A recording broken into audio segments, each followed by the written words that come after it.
manusia itu ya selama ini kan secara material pikiran biologi orang barat ya hanya ada material.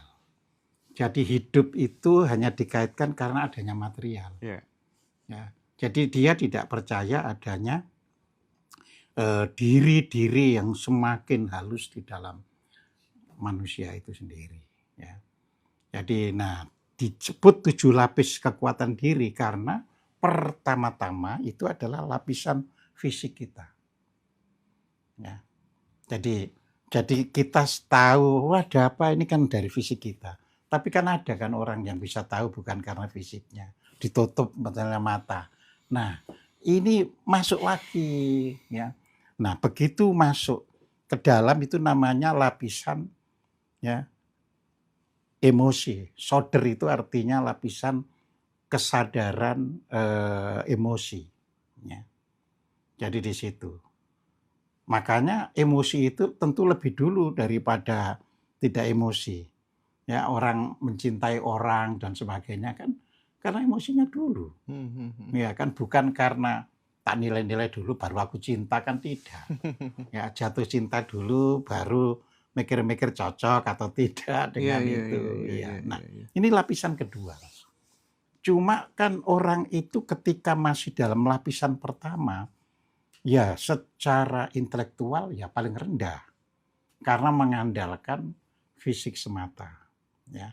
Hidup dan mati jadi tujuan hidup itu sendiri ya untuk mempertahankan kehidupan supaya tidak mati cepat-cepat. Nah, itu ketika kesadaran orang itu pada lapisan pertama. Dan ini banyak orang yang masih lapangan yang pertama itu. Contoh misalnya kuli-kuli bangunan. Itu nggak tahu resiko kan orang nyari pasir di di kali-kali itu ya kan. Nah, ini masih disebut lapisan yang paling luar ini tadi, lapisan materialnya itu. Ya, jadi dia kalau tidak menggali pasir, wah nggak ada makan untuk hidup. Iya. Nah, begitu ada kesadaran lapis kedua, ya kan? Ya, kalau di dalam bahasa Jawa ini disebut sebagai kesadaran kalbu. Kesadaran kolb. Iya, kolb. Itu baru kedua, lapisan kedua, gitu ya. Nah, paling tidak di lapisan kedua itu sudah mulai memahami aspek-aspek yang diperlukan untuk hidup bersama. Tapi emosinya masih gede, makanya bisa dihasut, ya kan? Jadi kalau orang masih bisa dihasut, kuliahnya meskipun doktor, ya, itu masih lapisan kedua itu. Oh gitu. Iya, orang yang mengatakan halal darahnya pada orang yang tidak cocok, itu masih di dalam kesadaran lapisan kedua. Ya, dia gak ngerti dirinya. Kalau mati misalnya dia ngancam gitu, apa terus dirinya tidak dihalalkan oleh alam semesta. Ya, malah mungkin kamu ngancam orang, malah begitu meninggal diancam oleh keadaan yang gaib itu. Nah, ini supaya tahu. Jadi jangan gampang loh mengatakan, wah itu halal darahnya. Wah itu bisa alam semesta sendiri yang membuat halal itu darahnya itu. Ya, di sini. Jadi meskipun dia profesor ketika masih emosi, baru lapisan kedua. Nah, terus orang kepingin naik lagi kan. Ini namanya lapisan jantung. Ya, jadi lapisan jantung itu artinya jantung itu kan menggambarkan derap kehidupan. Ya kan. Jadi itu. Nah, jadi di lapisan ini orang mulai bisa memberikan satu aspek kasih sayang dan sebagainya. Tapi juga belum hilang emosinya. Jadi emosinya itu ya sudah berkurang gitu saja. Tapi dia sudah tidak gegabah ancaman-ancaman itu enggak. Ya. Karena dia sudah merasakan aku sendiri kalau diancam orang ya jantungku ndredeg. Nah, kan gitu kan. Jadi dia sadar itu. Aku juga nggak ngancam lah. Mulai ada kesadaran yang lebih tinggi. Ya.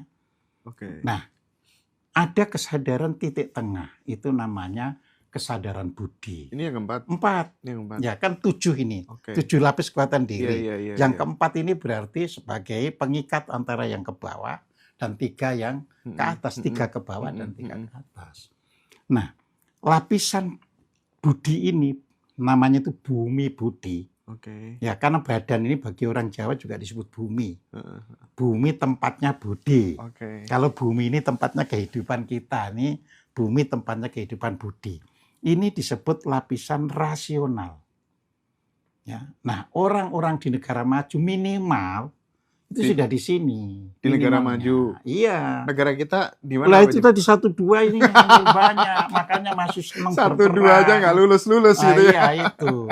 Ya masih suka bertikai, masih suka mengancam orang, berkata jelek, ya kan, menghina orang. Padahal setiap musim haji berangkat haji. Iya. Ya, jadi ini masih di 1-2, Mas. Gitu. Tadi sudah saya katakan 3 sudah mulai nimang-nimang. Ya kan, tapi rasionalnya juga belum bekerja, tapi sudah menimang-nimang, menimbang-nimbang sudah. Nah, kalau sudah rasional, semuanya dibandingkan. Jadi itu orang di negara maju, ya minimal sudah di sana. Meskipun mereka ateis misalnya. Nggak ada urusannya. Nggak ada urusannya. Iya, makanya saya sebut 7 lapis kekuatan diri itu ada pada setiap orang. Universal. Universal, ya kan. Jadi begitu orang, contohnya gini kan, orang Jepang agamanya jelas, kalau di mata orang Barat katakan agamanya itu ya nggak karu-karuan. Ya, oke. Ya kan, orang Jepang bagi orang Barat. Bagi orang Barat. Bagi orang Barat. Tapi kan orang Jepang sama orang Barat di dalam konteks transaksi kehidupan kan menguasai mereka. Menguasai. Iya. Nggak ada kan misalnya. Saya itu pernah ngobrol sama seorang GM dari Inggris. Iya. Ya. Jadi seorang GM dari Inggris itu mengatakan dia kagum ya bangsa Jepang yang terjepit di dalam lingkungan negara yang bodoh. Ya kan lingkungannya sebenarnya negara yang bodoh. Tapi dia bisa bersaing dan melebihi negara barat. Iya, iya. Nah ini karena sudah di lapisan keempat. Rasional. Jadi iya, ini standar, Mas. Jadi orang ngerti bahwa korupsi itu jahat. Kalau sudah rasional dia nggak akan korupsi. Oke. Tapi kalau masih di lapisan ini 1, kalbu 2. tadi, ya kan, dan lapisan jantung, yang paling nemen itu lapisan kalbu dan lapisan fisiknya ini, ya kan. Fisik lah ya yang paling parah ya. Iya, ya Kulit fisik sama kan, ini. dasar kan dia. Iya, fisik sama ini. Jadi bisa dimanipulasi. Korupsi asal nggak konangan, nggak ketahuan, ya nggak apa-apa. Tapi begitu sudah masuk ke lapisan 4, nggak bisa. Nah, karena itu memang bakal merusak. Nah, ini. Jadi ini syarat kalau kita ingin membangun bangsa Indonesia maju, syaratnya itu harus bisa masuk ke lapisan keempat ini. Minimal. Minimal. Nggak bisa ditawar-tawar lagi. Tapi tidak berarti orang di seluruh negara itu ada di lapisan keempat. Kan ada hukum Pareto istilahnya itu. Ya. Jadi ada kunci begini hukum Pareto itu. Jadi kalau untuk membangun sesuatu harus dibutuhkan minimal 20% orang yang menguasai. Yang 80% itu akan mengikuti. Gitu loh. Ya. Lah Indonesia ini untuk sampai lapisan keempat ini masih terlalu jauh, mungkin baru 1-2%. Mungkin nunggu Gibran jadi presiden. Jadi itu 1-2% saja itu, bukan 20%. Ya. Nah, dibuktikan dari apa? Ya dari IQ rata-rata untuk dunia industri. Ya kan orang itu bisa sadar, kan berkaitan juga dengan ininya.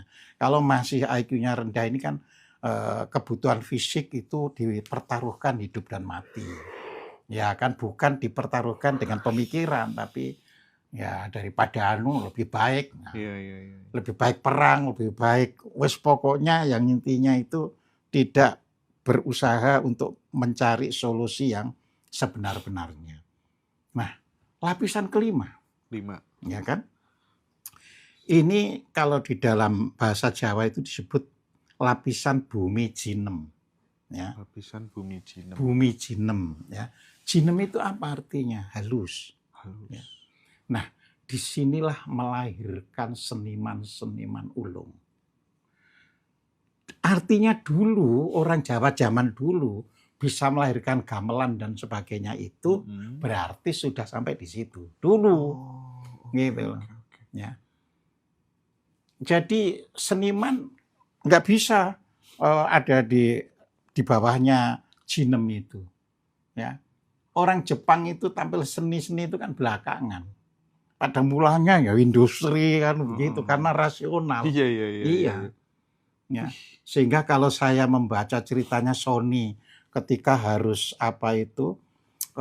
diundang untuk lelang lukisan, ya kan nggak berani beli.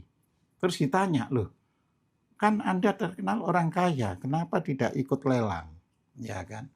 Ya karena yang kaya itu negara kami, bukan pribadi kami.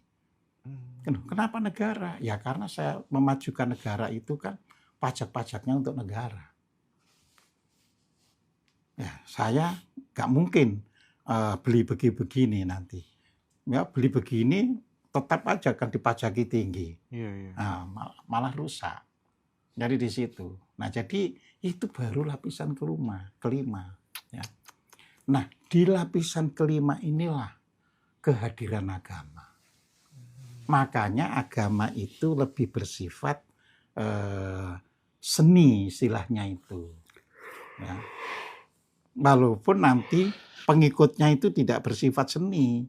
Bersifat itu tadi karena tidak tahu mengapa agama itu menurunkan seperti ini itu nggak diketahui.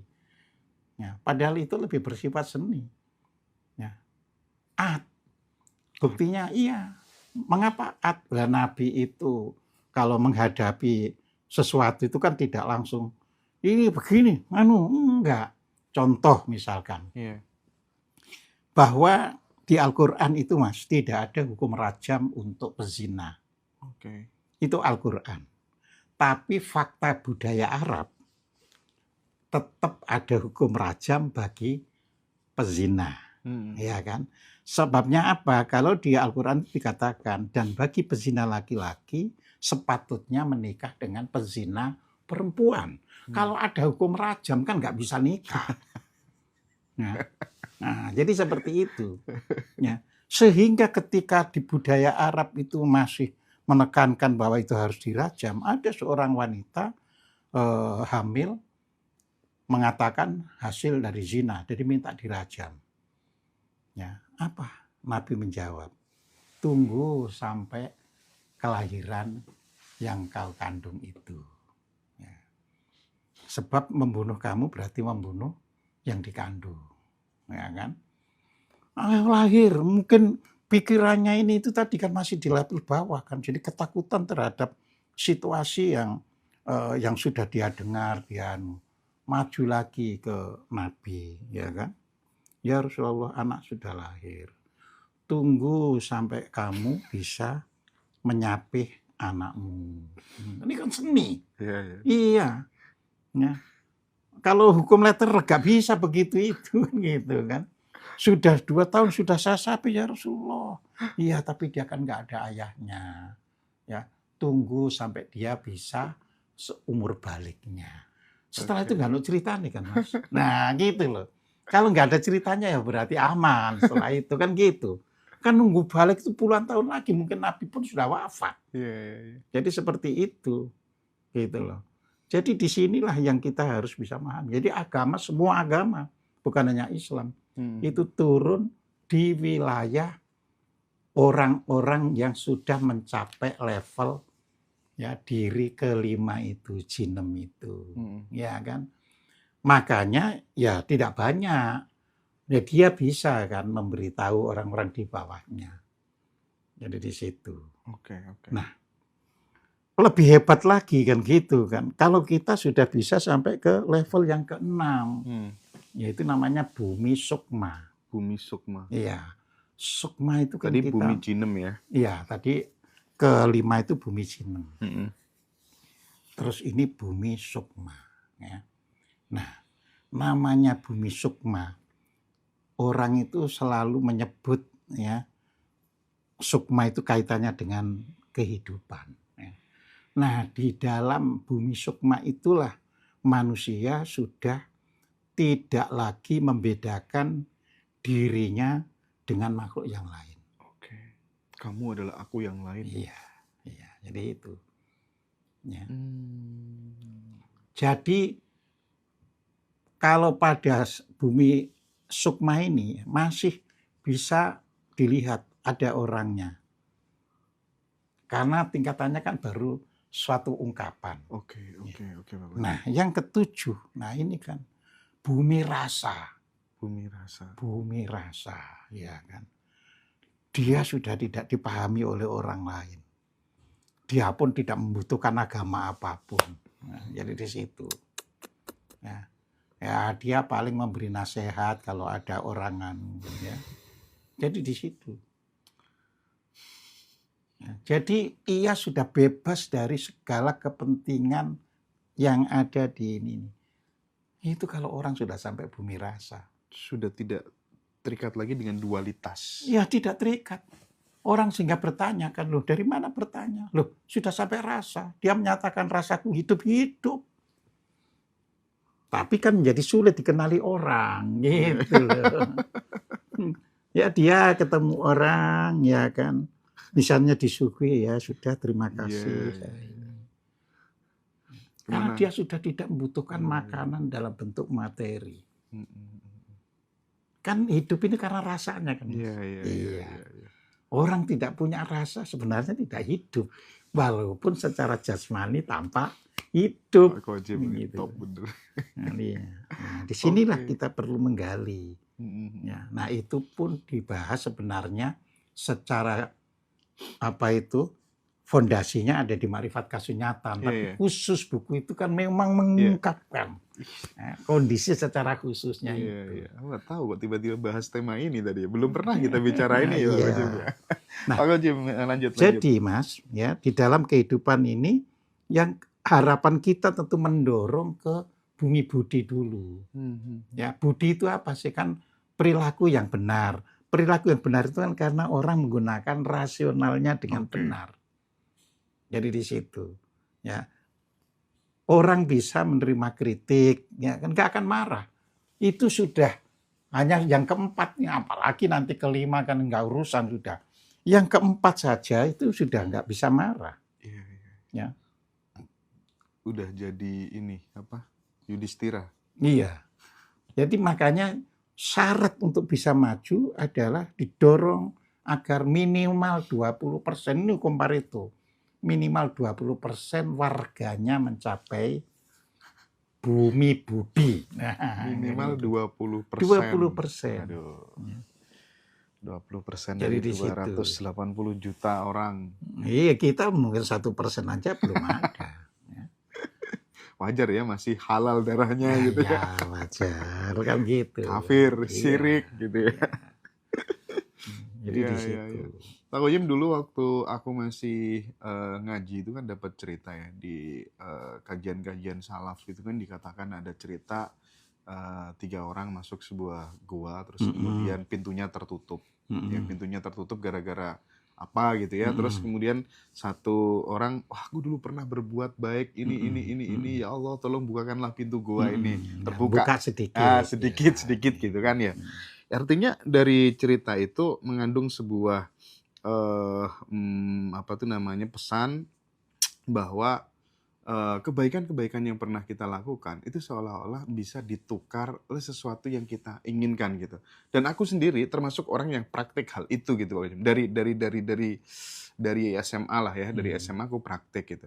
Dan aku ngerasa iya gitu. Nah, dalam perspektif Pak Kojim gitu, menukar amal perbuatan yang pernah kita lakukan, sawab dan energi positifnya kita minta dihadirkan di sini. Itu logis, realistis nggak kira-kira? Jadi sebelum jawab logis realistisnya itu gini ya.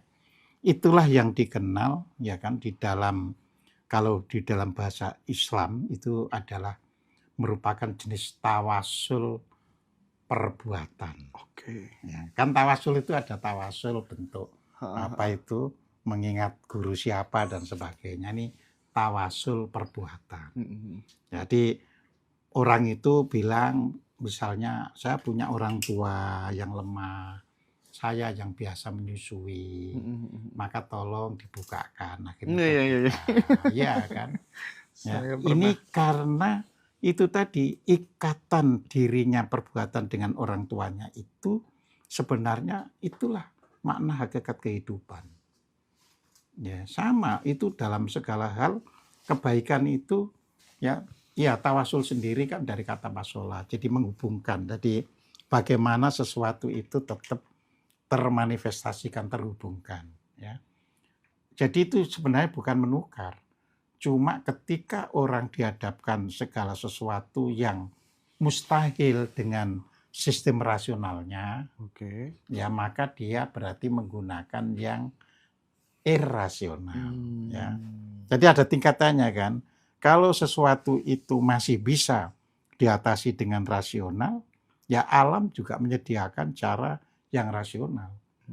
Tapi misalnya yang irasional, misalnya sampean nggak bisa kan misalnya apa itu suatu hari misalnya apa ini ban meletus misalnya ya kan ban kendaraan meletus terus bilang saya ini kan biasa ngasih ya kan apa ini susu minuman ibu saya.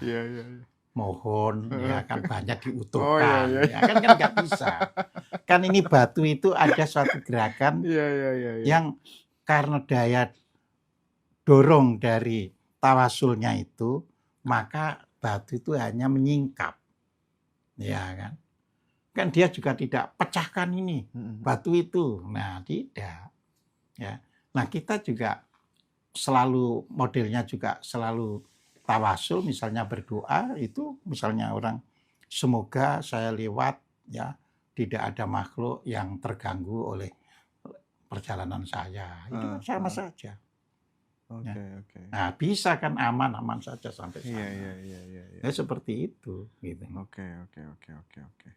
Nah ini yang menarik lagi nih tentang rahasia sifat 20 yang masih jarang dipahami oleh banyak orang. Pak Gojim mungkin bisa memberikan pemahaman kepada teman-teman.